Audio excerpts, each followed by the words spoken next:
আজকে ছুটির দিন, রুমে বসে কি করব সেটা ভাবতে ভাবতে বেরিয়ে পড়লাম ঘুরতে।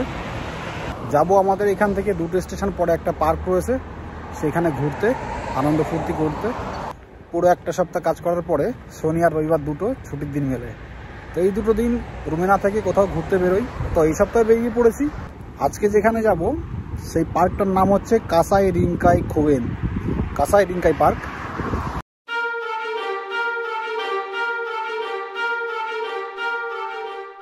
চলে এসেছি স্টেশনের ভেতরে।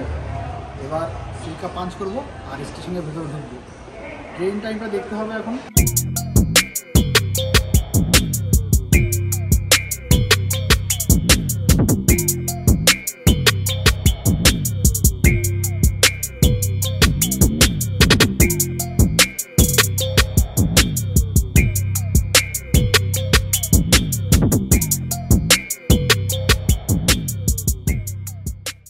এই সবেমাত্র স্টেশন থেকে বেরিয়ে এলাম, এখন একটু হাঁটতে হবে। পার্কটা এখান থেকে কাছাকাছি আছে, এটা মোটামুটি 2 মিনিট লাগবে।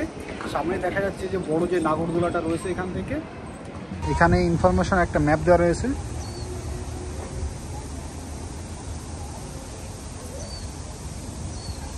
ফাইনালি আমরা চলে এসেছি।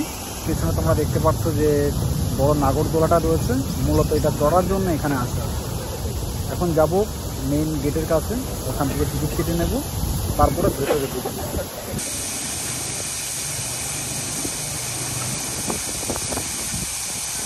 আজকের দিনটা ছিল খুবই সুন্দর, রোদ ঝলমলে। মার্চ মাস শেষ হতে চলল, সেই জন্য ঠান্ডাটা অনেকটাই কমে গেছে, যার জন্য আজকে লোকজনের ভিড়টাও বেশ দেখার মতন। একটু হাঁটতেই দেখি সামনের থেকে একটা টয় ট্রেন আসছে। ট্রেনটা ছিল খুব সুন্দর সাজানো গোছানো। ট্রেনের ভেতরে প্রচুর জাপানিজ বাচ্চা বসে রয়েছে, যাদেরকে দেখে আমি বাই বাই করলাম এবং তারাও আমাকে টাটা করছিল। পার্কটা বেশ বড়, যার ভেতরে রয়েছে একটা লেক। আমরা এপার থেকে ওপারে গিয়ে দেখি অনেক বাচ্চারা লেকের জলে পা ঝুলিয়ে দিয়ে খেলা করছে। তাদেরকে দেখতে যেয়েই দেখি নদীর ভেতরে বেশ বড় বড় মাছ ঘোরাফেরা করছে।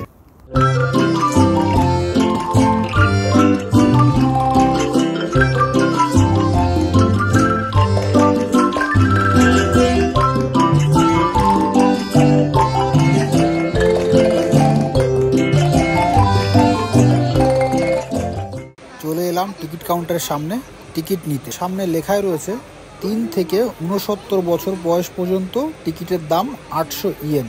800 ইয়েন মানে হচ্ছে আমাদের ইন্ডিয়ান টাকায় 450 থেকে 500 টাকার মতন হয়। আর যাদের 70 বছর অতিক্রম হয়ে গেছে তাদের জন্য টিকিটের প্রাইস 400 ইয়েন। যেহেতু আমরা দুজন ছিলাম তাই দুটো টিকিট কিনে নিয়েছি, মানে 1600 ইয়েন দিয়ে। টিকিট কেটে আমরা নাগরদোলাতে চড়ে বসেছি। এখন রয়েছি অনেকটা উঁচুতে, যে পেছনে দেখতে পাচ্ছ এটা টোকিও শহর। এখনো আমরা পুরোটা উঠে পারিনি, আর একটু উঠলে পুরোটা ভিডিও দেখানো যাবে আর কি। দেখতেই পাচ্ছ এই যে সামনে ট্রেন যাচ্ছে, আর নিচে গাড়ি একদম ধীরে ধীরে ছোট হতেই চলেছে। আমরা এখন রয়েছি মাঝ বরাবর, আরো প্রায় কিছুটা পথ।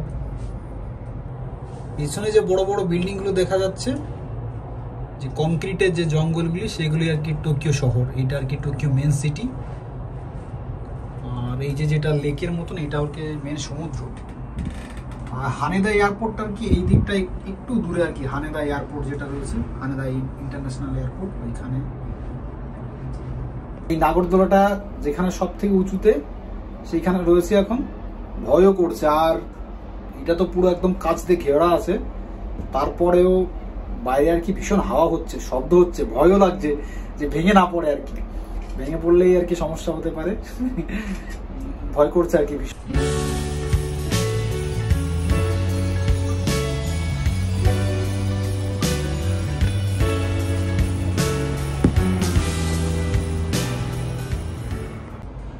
এখন আর কি ধীরে ধীরে নামতে চলেছে নিচের দিকে। এই যে ট্রেন লাইন বা যে গাড়িগুলি যেগুলি আছে, আস্তে আস্তে এখন বড় হতে শুরু করেছে।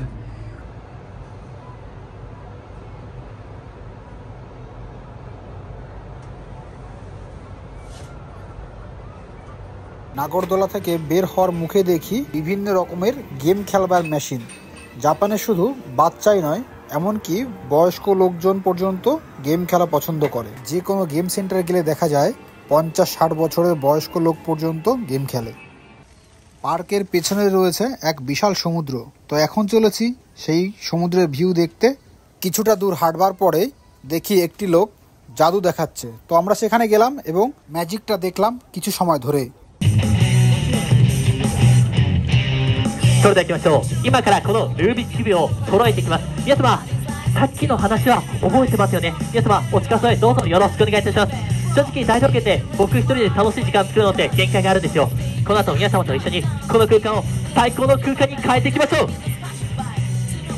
それでは行きましょう。皆様の拍手を合わせます。皆様の拍手は3、2、1。今お願いします。ありがとうございます。一つ言います。楽しいことやってますよ。চলে এলাম সমুদ্রের কাছে। এখানে আসতে দেখি ছোট ছোট টেন্ট লাগিয়ে অনেক লোকজন বসে রয়েছে। ছোট বড় অনেকেই খালি পায়ে নেমে গেছে কাদার ভেতরে, মাছ ধরছে, শামুক তুলছে। এটা দেখে আমারও ভীষণ ইচ্ছা করছিল যে জুতো খুলে আমিও একটু নেমে যাই, এখানে মাছ ধরি বা কিছু, কিন্তু পারলাম না, কারণ এখানে কাদাটা ছিল বেশ নরম।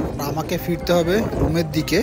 আর এখানে অনেকটাই হাওয়া চলছিল, যার জন্য একটু ঠান্ডা ঠান্ডাও লাগছিল। সমুদ্রের পাশে বেশিক্ষণ না দাঁড়িয়ে একটু এদিক ওদিক ঘোরাঘুরি করেই আবার ফিরলাম পার্কের ভেতরের দিকে।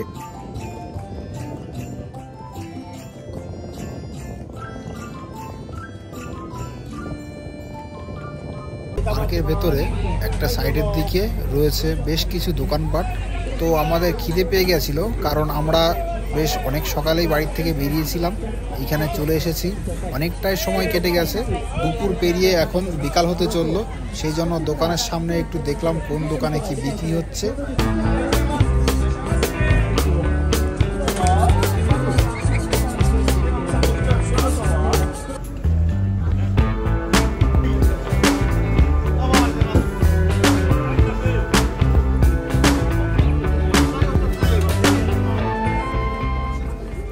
অবশেষে আমরা নিয়ে নিলাম খারা আগে আর ইয়াকি সোবা। খাবারটা হাতে নিয়ে ঘোরাঘুরি করছি যে কোথায় বসবো, তেমন কোনো জায়গা খুঁজে পাচ্ছিলাম না। অবশেষে খুঁজে পেলাম একটা টেবিল, তো সেখানে যেয়ে বসলাম এবং খাওয়া শুরু করলাম। তো এভাবেই আজকে পুরো সারাদিন কেটে গেল। ছুটির দিনে সময় কাটানোর মতন ভালো একটা জায়গা। পার্কে ঢুকতে গেলে কোনো টিকিটের প্রয়োজন হয় না, শুধুমাত্র যারা নাগরদোলাতে চড়তে চাও তাদেরই আলাদা করে টিকিট কাটতে হবে।